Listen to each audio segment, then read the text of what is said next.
बाबा से मैंने वहां पर गए थे मधुबन में, तो छोटे से पांडव भवन में ही हमारा जाना हुआ था। उसके बाद तो हर साल बच्चों के प्रोग्राम में जाने का प्रोग्राम बनता गया, अच्छा लगता गया। उसी बच्चों के प्रोग्राम के दिनों में ही हम कुछ न कुछ ज्ञान की भी और गहराई सीखते गए, समझते गए। बच्चों को हर प्रकार की ज्ञान योग की बातें भी सिखाते हैं और खेल पाल भी कराते हैं मधुबन में बच्चों के प्रोग्राम में।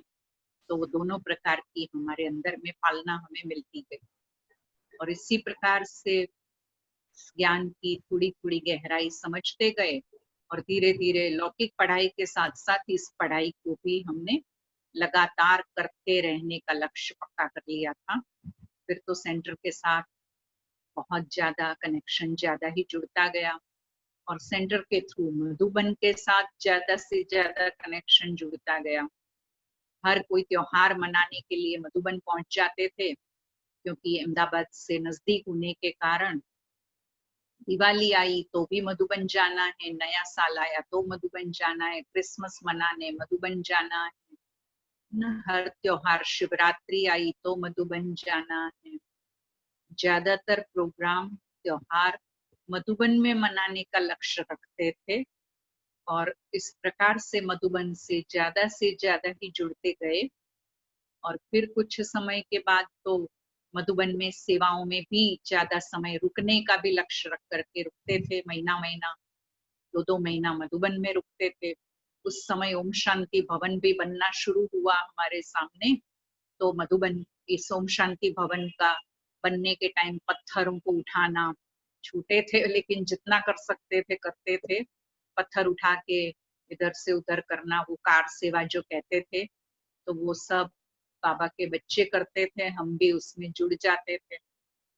इस प्रकार से ओम शांति भवन बनाने में भी अच्छा हमारा सहयोग रहा और अच्छा अंदर में आज भी वो खुशी होती है कि वो हमने वहां हाथ लगाया है, हमने थोड़ा बहुत भी सहयोग दिया है उस ओम शांति भवन को बनने में।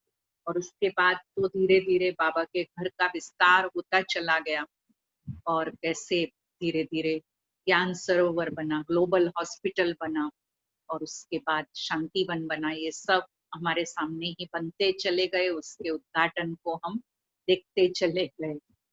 और बाबा मिलन की भी विधि याद आती है कि हम, कोई समय था जब सिर्फ पांडव भवन था, ओम शांति भवन भी जब नहीं बना था, तो सबसे पहले अव्यक्त बाप दादा से जब हमारा मिलने का था, जब भले हम बच्चों के रूप में ही गए थे, परंतु मेडिटेशन हॉल में बाबा आते थे।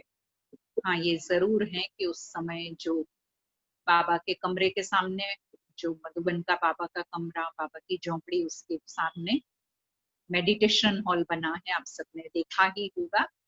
मेडिटेशन हॉल में बाबा आया करते थे और वहां पर हमने बाबा से मिलन मनाया है, कई बार वहां पर मिलन हुआ है। और उसके बाद फिर ओम शांति भवन बना और ओम शांति भवन में बाबा का अव्यक्त बाप दादा का मिलन का प्रोग्राम फिर वहां रहने लगा। और उस समय में बाप दादा से मिलन के टाइम मुरली चलती थी। मुरली के बाद एक एक बाबा का बच्चा बाबा के सामने जाकर के पर्सनल मुलाकात करते थे। हर एक को बाबा के पास जाने का, पर्सनल मिलने का चांस अवश्य मिलता ही था। सब सामने बाबा के खड़े होकर या फिर बैठने का कूड़ा भी रखा जाता था, वहां बैठते थे बाबा के सामने, प्यार से बाबा दृष्टि देते थे, कुछ 2 शब्द वरदान के बोलते थे, अपने हाथ से बाबा एक एक को टोली देते थे और उसके बाद एक बच्चा मिल करके गया, फिर दूसरा बच्चा बैठता था। और इस रीति से बाबा से कई बार मिलना हुआ, सन्मुख एक पर्सनल मुलाकात जिसको कहें।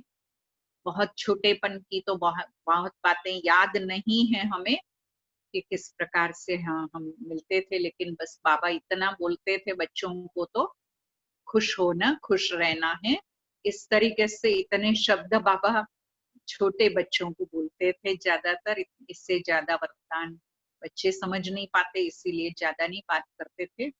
लेकिन जब हम कुमारी अवस्था में थे, थोड़े बड़े हुए। उसके बाद का बाबा से मिलन, उस समय ओम शांति भवन की स्टेज पर जब हम मिले थे कई बार, वो भी कई बार का मिलन याद आता है। और पर्सनल मुलाकात में बाबा से वरदान भी लिए हुए हैं, पर्सनल बाबा ने हमें वरदान दिए हैं। और इस प्रकार का जो कि प्रैक्टिकल लाइफ से जुड़ी हुई बातें आज हमें महसूस होता है, उस समय तो पूरी बात समझ में भी शायद नहीं आती थी, लेकिन धीरे धीरे बाद में समझ में आती जाती है कि उस समय बाबा ने ये वरदान हमें किस तरीके से, जो सिचुएशन के अकॉर्डिंग हमें बात बताई थी। कभी बाबा ने हमें कहा कि पिंजरे की मैना नहीं हो, तुम उड़ता पंछी हो। तब मेरे को सेवा केंद्र पर निकलने का, सेवा में जुड़ने का बाबा ने पाठ पक्का कराया था। और उस बात के लिए बाबा ने ये कहा था कि तुम नौकरी वगैरह तो नहीं करोगी ना, बाबा के पास मैंने सेवा में लगोगी, ऐसे बातचीत बाबा ने की थी। और तब ये वरदान दिया था। और इस प्रकार से उड़ता पंछी बनकर के बाबा ने उड़ाया। और उसके बाद बाबा ने कभी कहा अकेली नहीं हूँ, बाबा सदा साथ है। क्योंकि जब गुजरात से दिल्ली आए हम, और दिल्ली में सेवा में लगने का जब एक शुरुआत हुई, क्योंकि वैसे तो देखा जाए गुजरात में रहते थे, वहां पर ही पढ़ाई कहो, ईश्वरीय ज्ञान, योग की पालना, ये सब लिया। परंतु सेवा केंद्र में रहने का थोड़ा सा अभी अंदर में निर्णय पक्का नहीं हो पा रहा था, क्योंकि एक डर था कि हम रह पाएंगे नहीं रह पाएंगे, इतना अंदर में विश्वास अंदर में पक्का नहीं होता था। लेकिन मधुबन में रहते रहते कुछ महीनों सेवा करते करते एक लक्ष्य पक्का हो गया कि अब सेवा केंद्र में ही रहना है, सेवा में ही जाना है। परंतु जहां भी भेजें बाबा, हम गुजरात से भी बाहर जा सकते हैं, ऐसे अंदर में मन में पक्का हो गया था। और जब बड़ी दादी प्रकाशमणि दादी जी से इस विषय में बात की थी कि हमें गुजरात से बाहर कहीं भी आप भेज सकते हैं, तो अचानक दादी जी को ख्याल आया था कि दिल्ली में जरूरत है, तो आप गुलजार दादी से मिलिए। गुलजार दादी दिल्ली जोन इंचार्ज थे तब।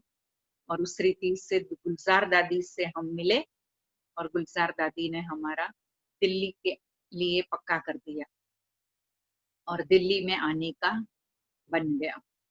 तो उस समय गुजरात में से सेवा के लिए दिल्ली में आना, तो थोड़ा सा अंदर में डर कहो या थोड़ा सा एक भाव आता था कि कैसे इतना अकेले रहेंगे। और अकेलापन महसूस भी होता था शुरू शुरू में कि यहाँ कोई हमारा नहीं है, दूर दूर तक जैसे ऐसा लगता था कि कोई पराये राज्य में, पराये देश में आ गए हैं और कोई हमारे नहीं।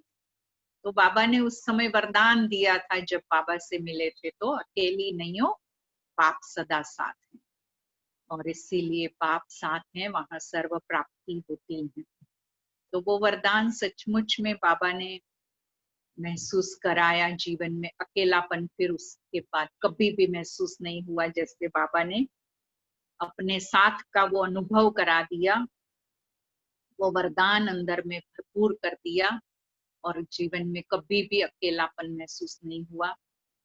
कभी भी उस लौकिक की तरफ मन बुद्धि नहीं खींची कि वो कोई हमारे बहुत दूर हैं। हमारे लिए यहाँ ही परिवार बहुत बड़ा है और बाबा मेरे साथ हैं, बाबा मेरा परिवार है, ये अंदर में पाठ पक्का हो चुका है।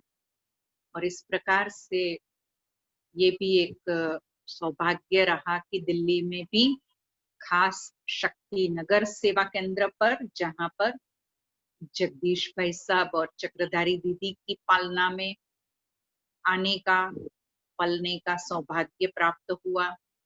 न मन न चित्त में था कि क्या कहाँ से कहाँ बाबा हमें पहुंचाएंगे। और देखो कैसे हमारा शक्ति नगर सेवा केंद्र में आना हुआ।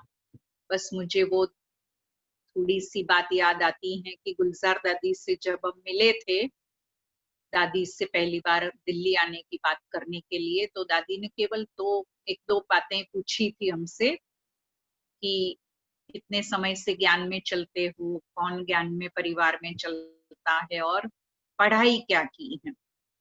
तो ऐसी 2-3 बातें दादी ने पूछी थी तब हमसे, और उसी से दादी ने जैसे हमारे जीवन का फाइनल कर लिया था कि इसको कहाँ भेजना है। तो तब हमने जो एक बात बताई थी, ज्ञान में चलने का समय बताया था, परिवार वाले तो सभी ज्ञान में ही चलते थे, और हमने कहा कि हमने पढ़ाई में उस समय जो पढ़ाई की थी उसके साथ टाइपिंग सीखी थी। तो हमने ये बात बताई दादी को कि हमने हिंदी और इंग्लिश दोनों टाइपिंग सीखी है। तो बस ये 2 टाइपिंग की बात सुन करके ही दादी ने शक्ति नगर का मेरा पक्का कर दिया था, क्योंकि जगदीश भाई साहब यहाँ शक्ति नगर में थे और उनको हिंदी टाइपिस्ट की तो बहुत जरूरत रहती थी।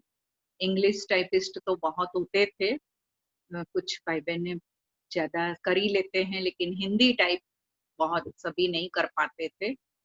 तो उस समय हमने सीखी थी, तो हमने बताया था दादी को कि हमने ऐसा सीखा है, और दादी ने इसी बात को लेकर के भाई साहब के साथ सहयोगी बन सकती हूँ या भाई साहब को काम में आ सकती है ये विशेषता, ये सोच करके हमें शक्ति नगर भेज दिया। तो ये कमाल की बात है, जो कौन सी बात ने हमें शक्ति नगर में लाया। हाँ, बाद में भाई साहब ने 2-4 बार तो भी टाइपिंग करवाया था मेरे से, हिंदी में भी करके दिखाया था। उस समय तो टाइपराइटर भी बड़े पुराने जमाने के होते थे, कंप्यूटर वाली तो बात ही नहीं है ना। जरा सी भी कोई थोड़ी सी भी गलती होना माना पूरा पेपर वेस्ट ऐसे हो जाता था। तो बहुत खबरदारी से टाइप करना होता था।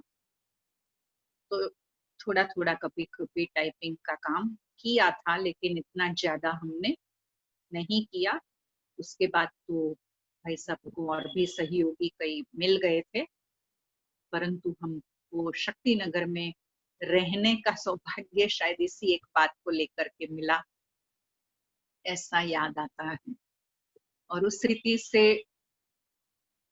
जगदीश भाई साहब के द्वारा भी हमने बहुत कुछ सीखा। आज मैं याद करूं तो भाई साहब हमेशा अमृत वेले का हमें बहुत महत्व बताते थे। उस समय हमारा अमृत वेला इतना ज्यादा अच्छा नहीं था, कभी उठा जाता था, कभी नहीं भी उठा जाता था, उठ के भी पावरफुल नहीं बैठ पाते थे, सुस्ती आती थी। लेकिन भाई साहब ने जो धीरे धीरे सिखाया, पाठ पक्का कराया, कुछ बातें देते जाते थे, उससे आज दिल कहता है कि वो अमृत वेला जो भाई साहब ने पक्का कराया है हमारा, जिंदगी में कभी भी उसमें लापरवाही नहीं आई। हमेशा के लिए वो अमृत वेला हमारा हमेशा पक्का रहा, पावरफुल भी रहा, कभी मिस नहीं होने का, अंदर में लक्ष्य पक्का रहना, ये सब भाई साहब के द्वारा हमें पालना मिलने के कारण हुआ।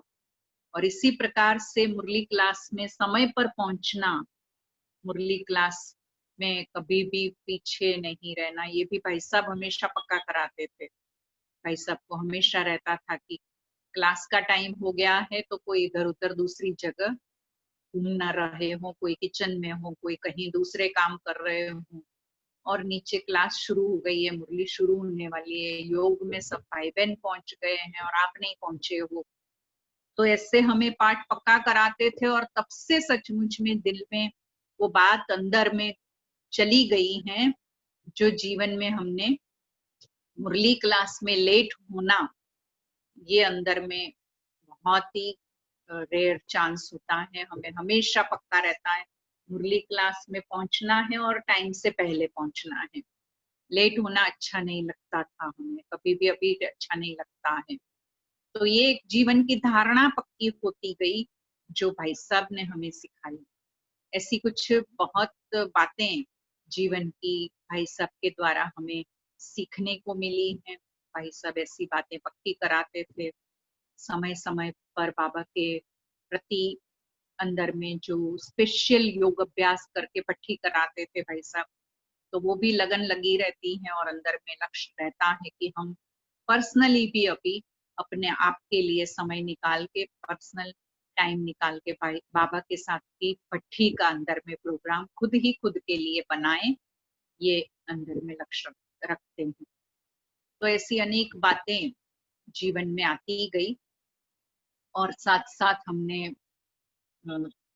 शक्ति नगर में काफी समय रहने के साथ फिर कुछ समय मुजफ्फरनगर में भी हमें सेवा करने का, शुरू में ही मैं आई थी अभी शक्ति नगर में, थोड़े ही समय में मुजफ्फरनगर का सेवा केंद्र खुलना था, नया सेंटर खुलने का फाइनल हो रहा था और तब नए सेंटर को खोलने के लिए संतोष दीदी जो रशिया में है अभी, उनको वहां पर भेजा गया था और साथ में संतोष दीदी के साथ मुझे भेजा गया था। तो संतोष दीदी ने शुरू में मुजफ्फरनगर के सेवा केंद्र की नींव डाली कहो या शुरुआत कराई थी और उस समय हम उनके साथ थे। मेरे को उनके साथ रहने का, बिल्कुल मैं तो अभी नई नई थी, परंतु उनके साथ रह करके मैंने कई सेवाएं संतोष दीदी से भी सीखी। वहां भी 2.5-3 साल लगभग संतोष दीदी के साथ रह करके मुजफ्फरनगर में सेवाएं की। सेवाओं में वहां पर और भी विस्तार होता गया और उसके बाद फिर वहां से पीतमपुरा सेवा केंद्र बिल्कुल नया खुलने वाला था। पीतमपुरा का सेवा केंद्र जब यहाँ दिल्ली में, तो नई शुरुआत ही होनी थी, कोई मेला हुआ था और उस मेले में ब्रह्मा कुमारी इसका स्टॉल था। तब वहां पर कुछ योग शिविर के फॉर्म भराए गए थे और उसमें से जिन्होंने कोर्स करना था उसके लिए एक परिवार था वहां पर पीतमपुरा में, उन्होंने अपना स्थान दिया था कि हमारे स्थान पर, हम नीचे रहते हैं, ऊपर का हमारा मकान खाली है, आप वहां पर ये कोर्स कराने का और सेंटर खोलने का कार्य कर सकते हो।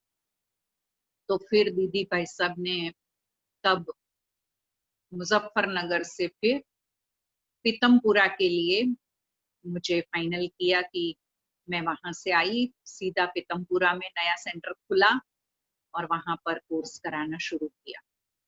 तो बिल्कुल पीतमपुरा के सेवा केंद्र की शुरुआत, वहां की जो स्टार्टिंग हुई थी, तब हम वहां पर पहले पहले पहुंचे थे और वहां पर भी पीतमपुरा का सेवा केंद्र आगे बढ़ता गया। कई मकान बदली करते करते कई स्थान वहां बदली करने पड़े थे, अलग अलग कई जगहों पर हम रहे और ऐसे सेवाओं में वृद्धि होती गई।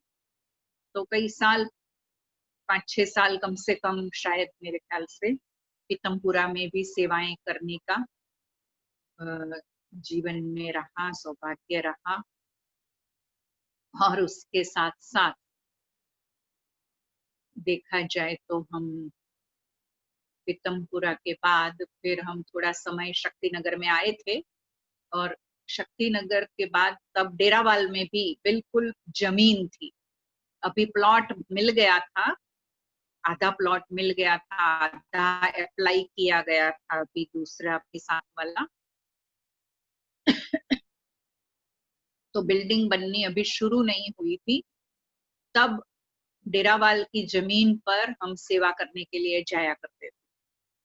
शक्तिनगर से डेरावाल रोज क्लास कराने जाना, कोर्स कराने जाना, प्रदर्शनी बीच बीच में रखा और प्रदर्शनी में से जो नए नए भाई बहन आते थे, वहां पर एक कच्चा सा कमरा था जो सीमेंट वगैरह रखने के लिए नहीं, टीन शीट का बना देते हैं, ऐसा टीन शीट का कमरा बनाया हुआ था जमीन पे।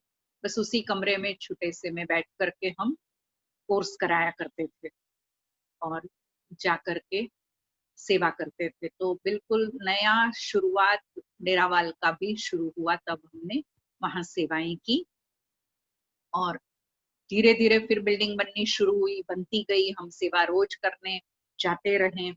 बनते बनते में भी कच्चे में कैसे भी टूटे फूटे मना धूल मिट्टी में बैठते थे। फिर तो कमरे, कच्चे कच्चे कमरे बन गए थे, तो उस धूल मिट्टी वाले कमरों में भी दीवारें खड़ी हो गई थी, उसमें ही बैठ के कभी कहाँ बैठ करके क्लास कराते रहते थे। लेकिन मकान बनना शुरू हो गया। तो इस तरीके से जो है शुरुआत से ही डेरावाल की शुरुआत से ही लगातार सेवाओं में जाने का बनता गया। तो इस प्रकार से जहाँ नए सेवा केंद्र का शुरुआत का पार्ट होता है, जैसे बाबा ने हमें दिया। बाकी कुछ बातें याद आ रही हैं कि जैसे अभी मुझे बताया भी गया, कुछ यात्रा की बातें बताइए। तो एक हमें याद आती है कि जब हम घर में थे, अभी परिवार में ही भावनगर में, अहमदाबाद से हमारा परिवार भावनगर में शिफ्ट हुआ था, तो वहां रहते थे। और तब हम मधुबन में सेवाओं में आते जाते थे। तब पद यात्रा का एक कार्यक्रम बना था। 85 की बात है। 85 में पद यात्रा, सबसे पहली पद यात्रा अपने विद्यालय की तब बनी थी। और वो थी भारत एकता युवा पद यात्रा नाम से एक बहुत बड़ा आयोजन किया गया था, जिसमें पूरे भारतवर्ष से 11 जगह से पद यात्राएं निकली थी और सब दिल्ली में पहुंची थी। दिल्ली में सबका एंड था, सारी इकट्ठी हुई थी। तो तब हमने उस पद यात्रा में जाने का चांस लिया था। और वो भी भले रहते गुजरात में थे, लेकिन तब हमें चांस मिला था माउंट आबू से दिल्ली की पदयात्रा में आने का। कुछ बहनों को तब माउंट आबू, क्योंकि माउंट आबू में तब बहनें तो रहती ही नहीं थी, भाई भाई होते थे।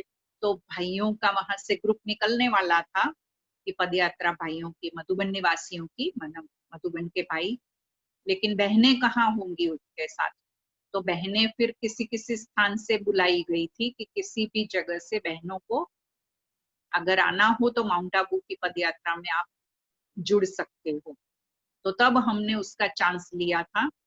हम लगभग 17 बहनें अलग अलग स्थानों से जुड़ी थी, कोई कहाँ से कोई कहाँ से। 17 बहनें थी और बाकी भाइयों का ग्रुप था, ऐसे करके 50 का ग्रुप था। तो वो पद यात्रा निकली थी। तब हमने उस पद यात्रा में माउंट आबू से दिल्ली तक पैदल यात्रा की थी। माउंट आबू से दिल्ली पैदल चलते हुए आए थे। ऊपर माउंट से, ओम शांति भवन से हमारी यात्रा शुरू हुई थी। पूरा पहाड़ी भी हम नीचे पैदल उतरे थे और वहां से फिर पैदल ही दिल्ली तक आए थे। 2 महीने लगे थे। 2 महीने में हम बीच में जगह जगह सेवाएं करते हुए और स्थान स्थान पर रुकते रुकते हम आते थे। और इस प्रकार से बहुत अच्छा अनुभव वो रहा। अलग अलग प्रकार के स्थानों पर जाकर के क्या क्या विशेष सेवाएं की थी हमने। गांव गांव में सेवाएं की थी, व्यसन मुक्ति की और इस प्रकार से अनेक प्रकार की बाबा का संदेश देने की, सबको योग सिखाने की, ज्ञान सुनाने की कई सेवाएं करते थे। उस समय हम तो गीत गाने की सेवा करते थे। तो खास वहां पर जब भी पदयात्रा में जहां पहुंचते थे कोई भी गांव में, तो हमारा काम तो गीत गाने का होता था। हर जगह गीत गाने की सेवा हमें मिलती थी और कहीं कहीं भाषण करते थे। बाकी भाषण करने वाली बहनें दूसरी थी, हम सबसे छोटे थे। पूरी पदयात्रा में सबसे छोटे हम 2 बहनें हुआ करती थी, जो हम भावनगर से थी, जो मैं और भावना बहन जो हस्तसाल में है अभी। तो हम दोनों साथ में थे। तो सबसे छोटी बहनें थी हम, तो हमको छोटी सेवा मिलती थी गीत गाने की। तो इस प्रकार से पदयात्रा का भी वो बहुत अच्छा एक यादगार अनुभव रहा, जो आज तक भी जब भी मधुबन जाते हैं, मधुबन निवासी आज भी याद करते हैं। जो हमारे साथ पदयात्रा में थे वे भी याद करते हैं। और पदयात्रा के दिनों में हमें जो जानते हैं उस समय के भाई बहन, वो भी आज तक याद करते हैं कि ये पदयात्रा की आत्मा है, पदयात्रा में गई हुई यात्री हैं। वो उस समय की बातें याद दिलाते हैं कि यादगार बन गया था। और ऐसे ही दूसरा हमने बाद में यहाँ दिल्ली में आने के बाद, अभी कुछ वर्षों पहले की ही बात है, 3-4 वर्ष पहले ही शायद, यहाँ युवा साइकिल यात्रा निकली थी। और उस साइकिल यात्रा में भी हमने पार्ट लिया था। यहाँ पर जब दिल्ली में, तो पांडव भवन से हमारी साइकिल यात्रा शुरू हुई थी, करोल बाग पांडव भवन से। और जगह जगह सेवाएं करते हुए हम पूरे दिल्ली के नॉर्थ साइड की काफी सेवा केंद्रों की अलग अलग जगह पर सेवाएं करते हुए हाँ, उस समय हम बहनें साइकिल नहीं चलाती थी, लेकिन उस समय हम भाई साइकिल चलाते थे और हम बहनों का कार्य होता था स्पीकर के रूप में एक भाषण करने के लिए बहनें हमेशा साथ में चाहिए, तो इसीलिए बहनों को कार में, गाड़ी में ले जाया जाता था। तो हम तो गाड़ी में होते थे, लेकिन साइकिल यात्रा के साथ होते थे। तो इस प्रकार साइकिल यात्रा में हमने जाकर के वो भी बहुत सेवाएं की और वो यात्रा हमारी रोहतक तक पहुंची थी, रोहतक में पूरी होने वाली थी। तो इस प्रकार से ये यात्रा, दिल्ली की साइकिल यात्रा में भी हमने पार्ट लिया था।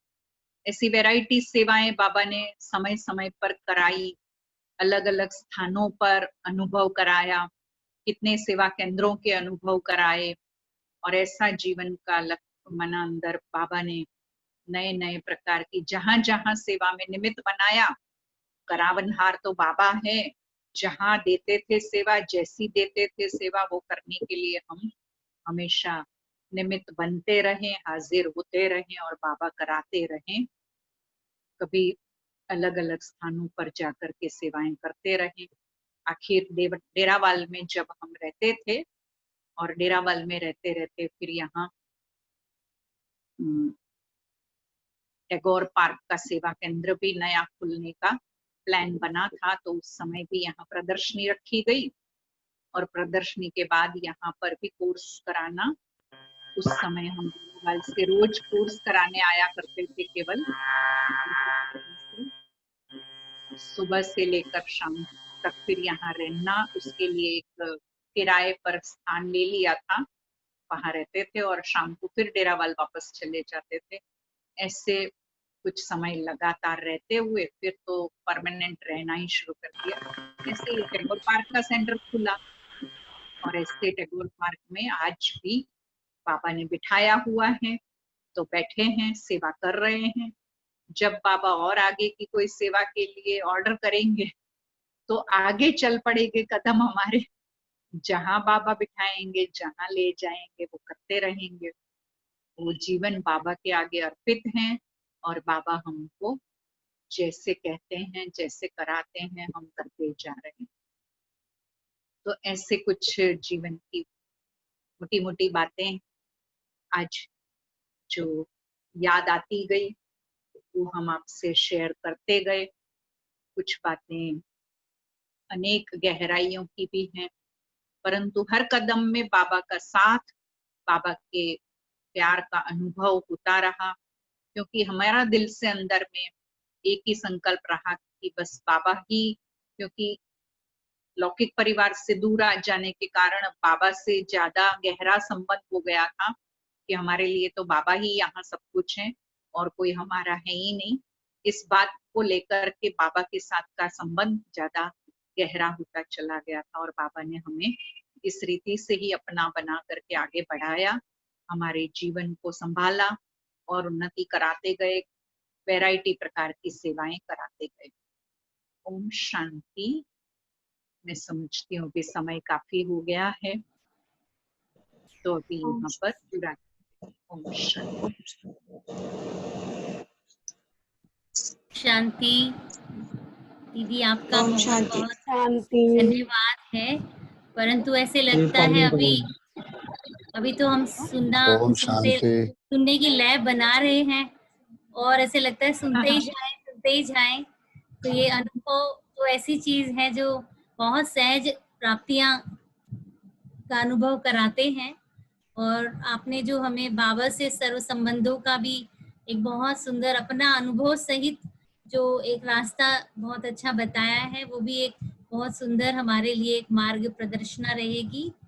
और मैं ऐसे कहूँगी कि दीदी को सभी पूरी तरह से नहीं भी जानते थे, आज आपके जो बहुमुखी चारों तरफ से जो आपने अपने अनुभव जीवन के बताए, तो उससे आपकी विशेषताओं को भी महसूस किया कि कैसे हम छोटी छोटी बहनें उस समय जब सेंटर पर आई, तो आप कभी कोई गीत, कभी कोई नृत्य कराकर, प्रैक्टिस कराकर आपने हमें भी थोड़ा थोड़ा, जिसको कहते हैं कि अपने समझो विशेषताओं का अनुभव कराया था। तो बहुत अच्छी अच्छी चीजें। और दीदी आजकल विशेष रूप से कल्चरल विंग, जो अपने यज्ञ का विशेष विंग है, तो उसकी सेवाएं भी संभालते हैं। तो पूरे वर्ष में शायद कई प्रोग्राम कल्चरल विंग की तरफ से आपके द्वारा कराए जाते हैं, उसमें आप भाग भी लेते हैं, मधुबन में भी होता है। तो आप अगर उस विंग से जुड़े हैं तो कल्चरल विंग का कुछ ना कुछ ऐसा अगर आपको अनुभव है, कुछ सुनाना है, तो आप बता भी सकते हैं। तो बाकी हम सबको तो आज जी समय इतना ज्यादा हो गया है अभी सुनाने का, तो पिटारा खुलते हैं तो निकल आती है बातें। तो बहुत जीवन के अनुभव तो ऐसी चीज है, लेकिन आज दुनिया के साथ रहना है तो समय देखना पड़ता है। अभी हम तो सभी इसलिए प्यारे अभी बाबा को भी याद करेंगे ही, और फिर उसके बाद लास्ट के 2 मिनट हम सब एक साथ अपने हाथ हिलाएंगे, आपका अभिवादन भी करेंगे और धन्यवाद भी करेंगे। तो अभी हम 3 मिनट दीदी से दृष्टि लेते हैं, जो हमने सुना, जो हमने प्राप्त किया, और जो हम प्राप्त नहीं कर सके वो दृष्टि के माध्यम से अभी हम लेंगे। और आगे के लिए आप बहुत अच्छे से फिर से हमें कभी ना कभी ऐसा समय देंगे, इसलिए भी हम एक प्रार्थना दृष्टि से ही स्वीकार करेंगे। दीदी आप शांति, अभी बाबा की याद में गीत चले।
ज्ञान के चंदन से महके जीवन फुलवारी है, ज्ञान के चंदन से महके जीवन फुलवारी है। आपकी शिक्षाएं बाबा हमको लगती प्यारी है, लगती प्यारी है।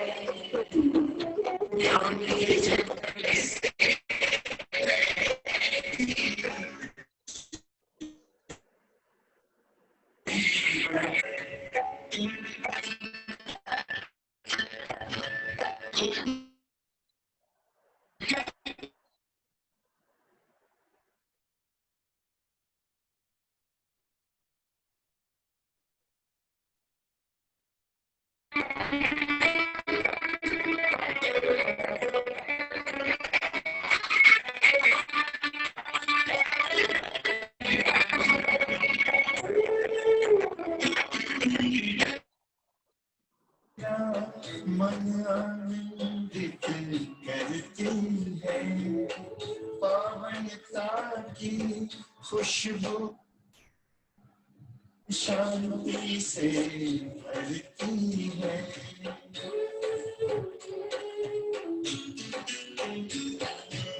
मीठी मुरली की धुन में ना मन आनंदित करती है, पावनता की खुशबू मन को सुख शांति से हरती है।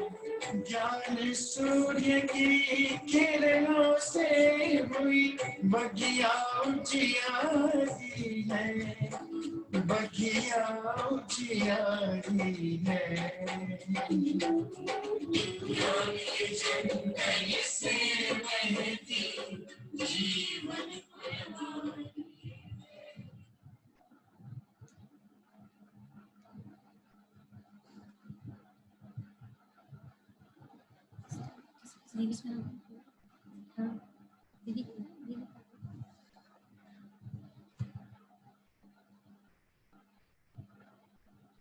दीदी, आज सभी भाई बहनें आपका धन्यवाद करना चाहेंगे, तो इसलिए हम गैलरी व्यू करते हैं। रिकॉर्डिंग भी चल रही है, तो लास्ट का 1 मिनट बचा है। सभी ओम शांति करेंगे। आपके सामने आ रहे हैं, सबको धीरे धीरे ला रहे हैं सामने, और फिर एक बार गैलरी व्यू भी करेंगे। आप सभी को दीदी देख रहे हैं।